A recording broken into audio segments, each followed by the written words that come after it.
ব্রিটেনের জাতীয় স্বাস্থ্যসেবা সংস্থা এনএইচএস কর্মীদের কর্মস্থলে রাজনৈতিক প্রতীক বা ব্যাজ পরিধান করার বিষয়ে নতুন বিতর্ক শুরু হয়েছে। বিষয়টি সামনে আসে যখন সরকারের স্বাধীন অ্যান্টি-সেমিটিজম বিষয়ক উপদেষ্টা লর্ড জন ম্যান এনএইচএসে ইহুদি বিদ্বেষ ও অন্যান্য ধরনের বর্ণবাদের উপর একটি পর্যালোচনা প্রতিবেদন প্রকাশ করেন। প্রতিবেদনে তিনি সুপারিশ করেন চিকিৎসক, নার্স ও অন্যান্য স্বাস্থ্যকর্মীদের কর্মস্থলে রাজনৈতিক অবস্থান প্রকাশ করে এমন ব্যাজ বা প্রতীক পরিধান করা নিষিদ্ধ করা উচিত। তার মতে এনএইচএস এমন একটি জায়গা হওয়া উচিত যেখানে ব্যক্তিগত রাজনৈতিক মতামত প্রকাশের সুযোগ নেই। তিনি বলেন, কেউ যদি আমি ফিলিস্তিনকে সমর্থন করি লেখা ব্যাজ পরেন তাহলে কিছু রোগী বা সহকর্মী অস্বস্তি বোধ করতে পারেন। একইভাবে আমি ইসরায়েলকে সমর্থন করি ধরনের ব্যাজও অন্যদের জন্য সমস্যার কারণ হতে পারে। তাই তার পরামর্শ হলো কোনোটি পরা উচিত নয়।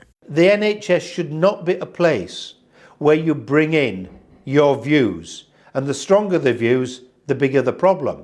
An I support Palestine badge or anything like that is a problem for some people, just in the same way as an I support Israel badge is a problem for some people. Don't wear either. জানা গেছে ভবিষ্যতে NHS কর্মীদের হাসপাতালের uniform, scarf বা অন্যান্য কাজের পোশাক পরে রাজনৈতিক বিক্ষোভ সমাবেশে অংশ নেওয়ার ক্ষেত্রেও বিধিনিষেধ আরোপ করা হতে পারে। লর্ড ম্যানের তদন্তে উঠে এসেছে কিছু ইহুদি রোগী ইহুদি বিদ্বেষের আশঙ্কায় চিকিৎসা নিতে দেরি করছেন বা চিকিৎসা নেওয়া এড়িয়ে গেছেন। একই সঙ্গে অনেক ইহুদি স্বাস্থ্যকর্মী কর্মস্থলে একঘরে হয়ে পড়েছেন বলে অভিযোগ করেছেন।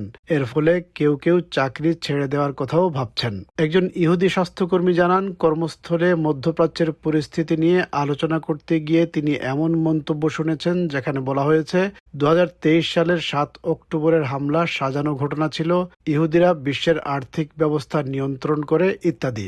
কেউ কেউ গাজা যুদ্ধের সঙ্গে হলোকস্টের তুলনাও করেছেন। তিনি বলেন, তখন এসব বক্তব্যের প্রতিবাদ করার মতো আত্মবিশ্বাস তার ছিল না এবং আনুষ্ঠানিক অভিযোগ দায়ের করতেও তিনি স্বস্তিবোধ করেননি। What started as a well-meaning discussion quickly descended into encountering views such as October the 7th was fabricated, Jews control global financial systems and therefore the world, and lots of comparisons being made between the war in Gaza and the Holocaust.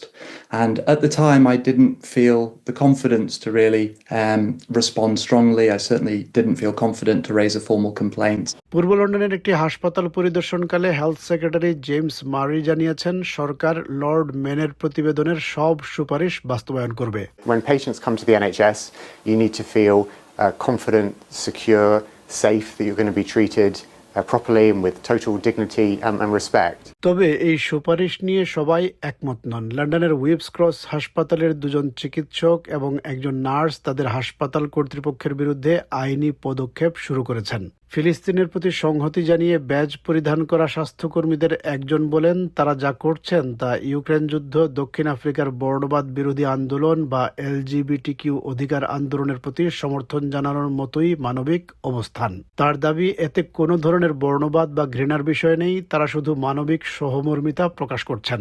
NHS staff who are wearing badges in solidarity with Palestine are doing the same as they did for Ukraine, the same as they did in apartheid South Africa, the same as they've done for LGBTQ rights. We're just humanitarian advocates. There's no racism attached to this stand. 2023 সালে মধ্যপ্রাচ্যে সংঘাত শুরু হওয়ার পর থেকে ব্রিটেনে ইহুদি বিদ্বেষী ঘটনার সংখ্যা বেড়েছে। সেই আন্তর্জাতিক উত্তেজনার প্রভাব এখন দেশের সরকারি সেবা খাতেও দেখা যাচ্ছে।